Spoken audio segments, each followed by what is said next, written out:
नमस्ते, प्रणाम, स्वागत करती हूँ अपने यूट्यूब चैनल पर। आप सभी लोग के सामने एक शिव चर्चा भजन सुनाने जा रही हूँ। आप लोग सुनिएगा। आप अच्छा लगे तो वीडियो को लाइक, सब्सक्राइब, शेयर जरूर करिएगा। कमेंट बॉक्स में बताइएगा कि हमारा गीत कैसा लगा। माई बिना नैहर छूटल, स्वामी बिना ससुरवा रे जान। माई बिना नैहर छूटल, स्वामी बिना ससुरवा रे जान। हे शिव गुरु स्वामी बिना ससुरवा रे जान। ये जान के कारा सहारे अब जिंदगिया रे जान। हे जान के कारा सहारे अब जिंदगिया रे जान।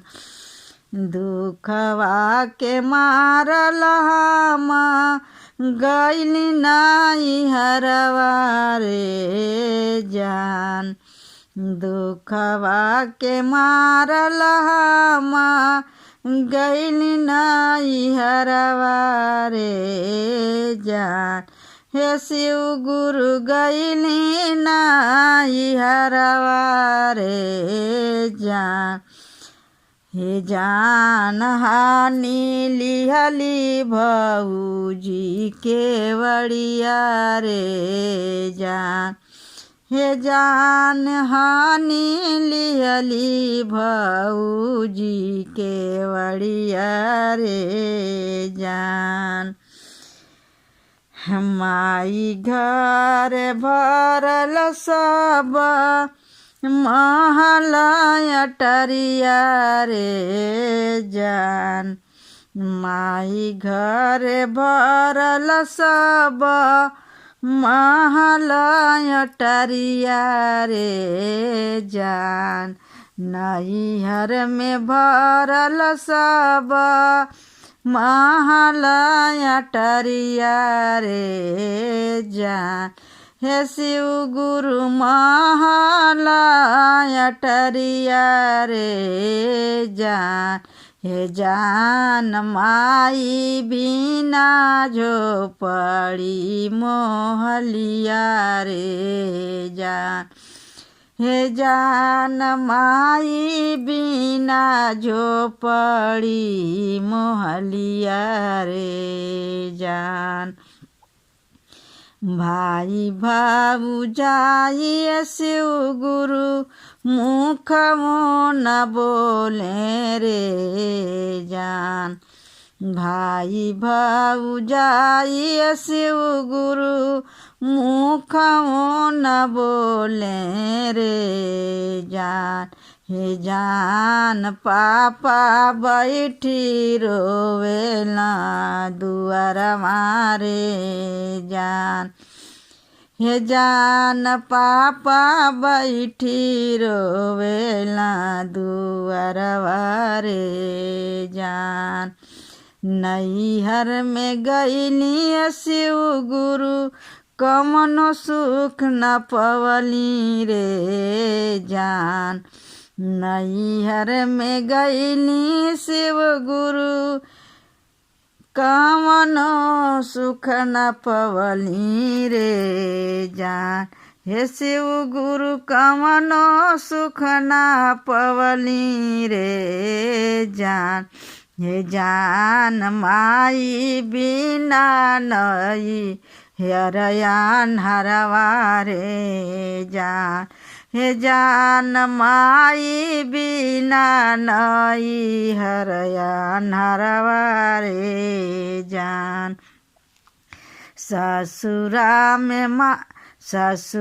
में ताना मारे सासु ननदिया रे जान। ससुर में ताना मारे सासु ननदिया रे जान। हे शिव गुरु सासु ननदिया रे जान। हे जान घरवा से मारी के भागा मेरे जान। हे जान घरवा से मारी के भगवली रे जान। एक ओरिया खाई बाड़े दूसरे ओरी पहाड़वा रे जान। एक ओरिया खाई बाड़े दूसर ओर पहाड़वा रे जान। हे शिव गुरु दूसर ओर पहाड़वा रे जान। हे जान हमारे करमवा गियाला गेला रे जान। हे जान हमारे करमवा लगले अगिया रे जान। हे जान हमारे करमवा लगली अगिया रे जान। दुखिया के दुख जब देखे ला शिव गुरु रे जान। दुखिया के दुख जब देखे ला शिव गुरु रे जान। हे जान देखे ला शिव गुरु रे जान। हे जान हमारा सोहगवा लवटवला रे जान। हे जान हमारा सोहगवा लवटवले रे जान। हे शिव गुरु दया बरसवले रे जान। हे जान शिव गुरु दया बरसवले रे जान। जय हो शंकर भगवान।